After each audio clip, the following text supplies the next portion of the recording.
Siap. Pulang ke dari Papua, gondrong iseng. Gondrong Bika? Dan tukang cukur di sana. Nggak ada. Nggak laku. Anu yang sana tukang cukur kak. Oh gitu deh. Agak bukan agak ini agak gitulah. Iya. Hah? Lusa. Iya lusa. Mami lagi TSM ini. Deh. Hari Jumat. Bisa makin nonton ini. Nonton dari rumah. Masih nonton dari rumah, Dik. Lagian juga mau main nonton di mana kita ini? Nggak ada stadion tak? Katanya bisa beda pergi Away, nonton Dik. supporter iya. Sementara digodok ini. Oh, belum pika. Tapi wajib vaksin dulu. Tapi Kita membahas ini rencana pertemuan dengan Borneo FC di pekan ke-8. yes. Jadi untuk di halaman tribun itu, nah itu nih kita prediksi nih jelang laga untuk jadi PSM ini. Rekornya di Liga 1 musim ini 2021 itu kalau lawan tim besar Baik mainnya. atas dah luar biasa mainnya. Lebih Iya. jago dari yang lawan kita. Iya. Tapi kalau lawan tim papan bawah lebih di bawah lagi dia jadi agak aneh nih, anomali nih. Betul. Nah, makanya itu yang harus diwaspadai laga lawan Borneo FC nanti. Yes. Berjuluk Pesut Etamta karena Borneo sekarang ini di peringkat 13 dari 7 pertandingan yang sudah dilalui Borneo, 1 kali menang. Kodong. Itu pun di laga pertama, pekan pertama, pekan kedua sampai pekan ke-7 seri sama kalah. Terakhir kali 3-0. Nah, ini para supporter dan pengamat ini lihat semoga beda ini toh. Semoga tidak kayak nasibnya PSM waktu lawan Barito. Iya. Waktu lawan Barito dulu juru kunci Barito Putra ndak pernah menang, kalah terus. Giliran lawan PSM dikali PSM 2-0. Kasih. Nah, cuma memang pelatih sekarang Milomir Sesli jata dia lihat semua pemain siap dimainkan. Yang akumulasi kartu kemarin yang Joe Jensen juga sudah bisa main. Cuma pengamat dan mantan pelatih Pak Syam Sujumar lewat bincang bola kemarin sebut meskipun semua pemain siap dimainkan lawan Borneo FC tapi ya harus dilakukan rotasi lah. Iya. Supaya tidak ini kan karena jaraknya pertandingan satu ke pertandingan berikutnya ini cukup ini berdekatan kita Jenuh pemain. jenuh kita pemain jadi perlu dilakukan rotasi. Terus kabar baiknya juga PSSI mengumumkan tadi itu hanya ada 9 klub Liga 1 yang berpredikat atau mengantongi lisensi AFC. Tahu kan? Masih PSM? Nah, satu diantaranya PSM. Alhamdulillah. Lisensi AFC ini artinya klub ini bisa main di AFC Cup. Iya. Gimana tahu itu tidak ada anunya? Nah, itu jadi pertanyaannya. Kan PSM ini sudah 2 edisi ikut AFC di 2008 19 2010 sama 2020. Sempat dicabut lagi lisensinya tapi ini dapat lagi. Cuma memang kan PSM selama ikut AFC membawa nama Indonesia dan kota Makassar ini tidak pernah main di Makassar. Iya. Apalagi sekarang tuh stadionnya ndak ada nih. Matuangi sudah ya begitulah. Matuangi sekarang cuma dia daftarkan Stadion Patriot. Yes. Jadi semisal lolos untuk jadi juara ki nanti di Liga 1 atau minimal runner up, main ki di Stadion Patriot. Tapi minimalkan ini menjawab ki keraguan bahwa PSM yang sempat terlilit sejumlah masalah besar, ternyata tahu selesai. ternyata selesai nih. Malas deh. Termasuk nih dari 9 dari 18 klub Liga 1 yang disebut sebagai klub profesional karena memegang lisensi AFC. Gitu, dari benar. Oke. Dah, sudah nih. Kampus enggak aja? Oh, Satu mau. halaman kampus. Tadi itu Fakultas Teknologi Industri UMI menggelar seminar soal ini nih apa? Sertifikat pendamping ijazah. Yes. Jadi kan sekarang itu kampus-kampus, tapi kalau khusus di Makassar, Sulawesi Selatan, baru FTI UMI yang punya sertifikat pendamping. Maksudnya itu sertifikat pendamping, sertifikat keahlian. Jadi bukan sekedar ijazah toh. Iya. Dia utamanya itu untuk ahli K3 dan peran teknik. Jadi seluruh alumni FTI sekarang, FTI UMI yang baru-baru ini, alumni baru ini itu selain dapat ijazah ada juga sertifikat ahli K3 umum. Sekarang kan industri ini Iya tahu, Pak. membutuhkan itu kan. Betul. Jadi cocok bisa sejudulnya nih, FTI UMI siap hadapi industri masa depan. Cie. Alumninya Siapa namanya kayak itu dekan? Pak Dekan tadi membuka langsung Pak Kak Sakir Sabara, Iya. sekaligus sebagai pidato terakhirnya sebagai dekan. Mau berakhir masa jabatannya tak? Masih ada berapa bulan? Masih ada juga berapa bulan. Nah, tapi itu beda jadi pidato terakhirnya tadi itu. Oh, karena anu tahuan, enggak dapat bila 1 tahun ke depan toh. Nggak dapat nih. Kan mahasiswa baru. Iya. Ya kita doakan juga dapat jabatan yang lebih baik lah. Amin. Jadi dekan FTI. Saya doakan, saya sumpah jadi rektor. Amin. Disumpah dia jadi rektor. Cocok kawan. Gitu sama. Pak Dekane, saya sumpah jadi rektor. Amin. Amin. Teh. Berapa memang? Amin tahu. 1, 2, 3. Amin. Sumpah ini. Sumpah ini. Gitu. Ya. Halaman kampus. Halaman Makassar. Iya, satu mau juga. Persiapan menghadapi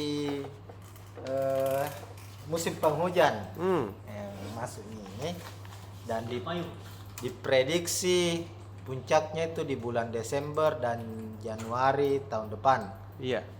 Jadi BPBD Kota Makassar, Badan Penanggulangan Bencana Daerah itu melakukan sudah persiapan ini, karena persiapan dalam artian ini mengantisipasi bencana banjir karena di Kota Makassar ini setiap turun hujan, apalagi di musim penghujan, hujan lebat itu pasti ada titik-titik yang rawan banjir. Betul.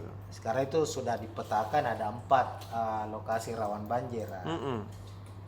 Pemerintah Kota Makassar lewat BPBD dalam pencegahan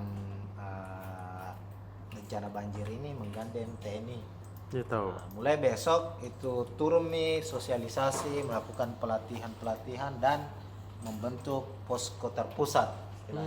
Posko terpusat nanti ini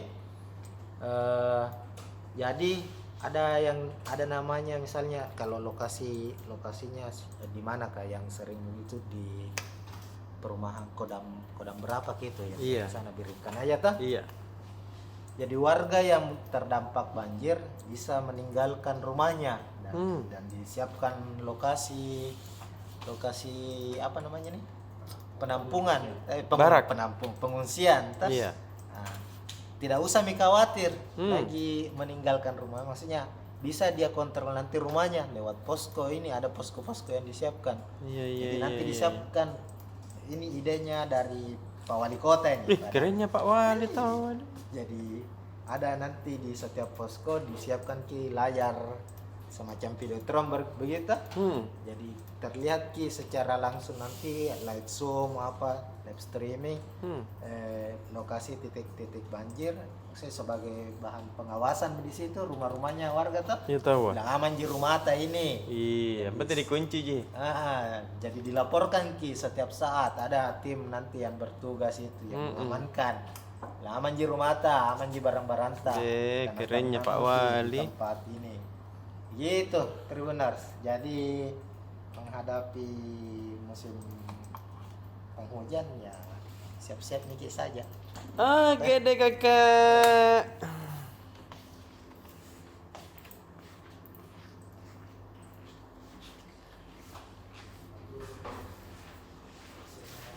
Yuhu, kakak Asis. Iya, Bang.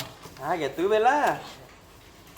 Ya, seperti yang kemarin lagi begini. Bang, Iya. besok itu yang kalau di Tribun Sosial itu daerahku lagi. Memang ini bukan gua kalau tidak tanpa prestasi. Jadi dari 24 kabupaten kota PKK, tim penggerak pemberdayaan kesejahteraan keluarga, Iya. gue yang juara 1 terbanyak warga yang dia vaksin. Keluarga. Kita tahu siapa? Priska dong. Rizka. Ibu Priska dong. Ibu buah buatiku. Kesilakan kini KTP gue. Itu aja bela. Gue ini 8.500 sekian Tahu adik. divaksin. Dalam 80.000 mungkin 800. 8.000 ini baru ke PKK. Oh. Belum lagi partai politik, belum lagi. Wah, banyak sekali bahu membahu di sana memang. Tahu adik. Gua ini Siapa dulu bupatinya? itu kalau Makassar naik dipertanyakan penyangganya. Kalau penyangganya kuat berarti kuat juga yang di atasnya. Betul. Makassarnya juga tuh. Cocoknya adik. Cocoknya. Ini dari kami nanti kalau pilgub apakah Aja kita ke Patnan. kita kayak ini di politik jadi apakah maju Patna atau siapa yang mau maju karena ada tuh kaya ini memang luar biasa memang ini. Kalau tingkat kecamatan sorean tahu wali kotanya Kakak Budi Sore. iya sore yang juara 1 yang banyak dia vaksin betul warganya di sana tahu kecamatan sorean. Ini dia. Pertama dia Pare-Pare. Wih, ambil nih kota kabupaten Jiki. Wali kotanya Topan Pawe. Calon gubernur. Hampir mapel saya hancur di sini. Ternyata ada tuh calonnya di sini. Ada tempat dan calon. Mentang-mentang warga Pare-Pare. Masa butuhnya wali kotanya. Tapi siapa duluan nanti antara gua dengan Pare-Pare nanti yang duluan bawa dulu ini. Kalau- Serbu-serbu. Oh, pasti gua ada sekali. Berapa kilo aja dari sini? Ya, Pare-Pare. Jauh Pare-Pare. Iya, Dik, kalau baku lumba-lumba, Dik. Kalau mau ki baku lumba-lumba, gua mi paling dekat. Iya. Pai. Tapi ndak pernah pilih gua bawa serbu-serbu. Oh. Enggak tahu kita seru saya Pak berarti saya wakili kisah jadi. Iya Terus tahu. Polres Pangkep tahu kalau ada masyarakat yang mau melapor Pak Kapolres anggota ini menilang tidak sesuai aturan begini jami ki pergi di Kapolres jangan pergi di Mapolres jauh sekali ki misalnya kalau di desa ini ki baru kesana selesai jami gampang sekarang ada namanya aplikasi propam previsi Iya tahu. jadi tinggal ditulis di situ nata ini orangnya diduga melakukan pelanggaran propam langsung canggih sekali. Kalau begitu polisi itu bagus nah. Ini Kapolri baru ini. Wih. Yang dulu Kapolri baru. Maju ke jadi presiden Pak Kapolri. Iya saya tahu. Masih lama waktunya, masih sampai 2024 baru pensiun ya. Berapa itu gaji pokok itu? Mau siapa mau langsung mau cepat sekali pensiun dini. Betul tahu. Nah di kabinet Miki ini. Ada. Tapi di daerahku lagi juga ini. Ya, mana kan? Yang 2 warga tewas itu disambar petir. Kita kasih nganuhan loh. Di daerah. Saya daerah kemana ini? Daerah bencana kok dong. Bencana. Kalau bukan bilik dini. Banjir. pohon tumbang. Disambar petir saya deh. Gitu. Bicara politik ini deh, lebih bagus dan kurasa kalau politik kumaha saya seperti Kak Aya ini, Ketua Gerindra Sulsel Andi Iwan Darmawan Aras. Iya. Ketemu nih Pak Sabul Kapi. Ya deh. Nggak tahu ini kayaknya Apa udah cerita itu Nas? pilgub. Itu nih. Langsung dia bilang Pak Kapi. Tidak memang sosok Darmawan Aras memang sosok pemuda yang ya layak untuk maju Ya tahu. di Pilgub Sulsel. Bilang kayak jangan sampai kita jadi wakil atau apa, nah bilang dia biar menjadi DPR RI. Luar biasa. Jadi semalam itu sekitar 50 menit itu, kira 50 menit itu dia cerita membahas Pilgub. Ada Tommy juga kesepakatan salah satunya bilang bagaimana kalau koalisi mikir deh, mulai dari kan di pusatnya terus. Mulai dari kabupaten kotanya nanti 24 kabupaten kota. Iya deh. Nah, kalau di Sulsel cocok nih. Iya. Pas nih kursinya. Wih, Itu kalau pakai kursi. Tapi kan sekarang ini di 2024 enggak. Jadi sibuk sekali Kak Aya kemarin ini. Dia dari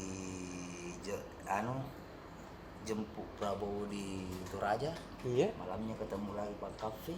Aku yang sibuk sekali nih. Okay. Yang pertanyaannya ini, Pak Prabowo Juristarmi ke Sulsel. Harus kita tahu, enggak dirasa itu. Tapi memang enggak dirasa tahu kalau pilpres. Iya. Dirasa. Berapa itu daerah harus dia datangi? Tapi ini Toraja langsung dia datangi di sana. Iya, tahu. Toraja. Kalau Bontong itu Toraja tahu. Karena di sana bupatina, wakil bupatinya. Enggak tahu Toraja Utara ini belum tuh bersikap, tapi kemarin banyak di media yang bilang saya juga kadernya. Iya tahu. Baik mengaku Widi.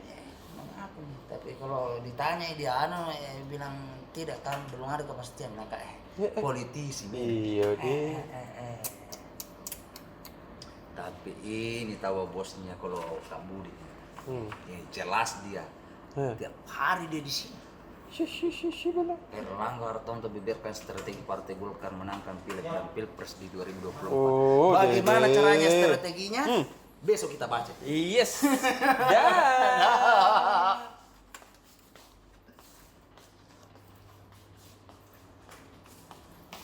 Kakak Edi. 2 menit, Boy. Ya, Apa itu Kakak Edi? Jangan pakai masker. ke masker tahu kan berhadapan ki kalau Ide. masih jauh kalau masih jauh gitu bisa di. Baik, natawa tribuner se, yang lain kau tu bully mono, jangan kau ini bully. Iya harus tetap patuh protokol kesehatan Tribunal. Kita harus jadi contoh. Iya tuh. Apa itu kita melaporkan ke Kakak Edi? Jadi besok headline Tribun Timur itu masih soal umrah. Oh. Jadi pemerintah ini merencanakan biaya umroh itu dikurangi dari 26 juta. Itu nggak tahu berapa pengurangannya, tapi itu masih direncanakan untuk dikurangi. Dikurangi apanya? Iya, Uang, biaya umroh. biayanya? Iya. Sekarang berapa Kak? Itu minimal 26 juta. Bisa dikurangi. Caranya itu nanti karena ini kan Covid itu selama Covid ini kan harus ada karantina. Betul. Ya, nanti sebelum berangkat dan pulang itu kan harus di karantina. Iya. Iya. Jadi rencana awalnya itu Pak Uca itu di karantina di hotel. Iya. Dan itu kalau mau lebih murah ya jangan di hotel. Iya. Pakai asrama haji. Pemerintah kan Betul, banyak di setiap asrama embarkasi hajinya. itu kan ada Betul. asrama hajinya. Misalnya di Makassar ada asrama haji Sudiang. Iya. Di Jakarta ada asrama haji Pondok Gede. Iya. Tuh bisa dipakai di situ itu lebih murah. Betul. Berarti ya supaya jamaah Ringan-ringan juga. kau dong tahu. Ringan-ringan setongkrong ini banyak sekarang biaya beban hidup tuh. Iya. Ya, jelaskan intinya bagaimana menunaikan haji bukan soal fasilitas, soal ibadahnya ini. Iya. Tuh, Tribuners kita doakan saja semoga ini pintu umroh itu segera dibuka bagi jemaah haji Indonesia, jemaah umroh Amin. asal Indonesia. Itu ini rindu sekali nih kalau naik ke tanah suci, baik yang mau umroh dan mau haji. Itu kan kalau haji kan masih lama, barusan selesai musim haji. Iya, kalau umroh kodong Umroh ini ini rindu tak mau semua ke sana. rindu memenuhi panggilan ke Baitullah. Iya. Itu Tribuners soal Mansarto. Ini juga Pak Presiden. Ini PSM dapat sanksi denda Iya, denda apa sih deh? 100 juta dari Kenapa Komdis. Jadi ada 10 klub itu yang di klub di Liga 1 itu harus terima sanksi dari Komdis PSSI. Karena Kalau PSM itu ada 2 pelanggarannya. Pertama, satu kali pertandingan itu lawan Persebaya itu dapat 5 kartu kuning. iya dede. Disuruh bayar 50 juta. 50 50 juta ini. Kemudian yang kedua itu pelanggarannya waktu lawan MU.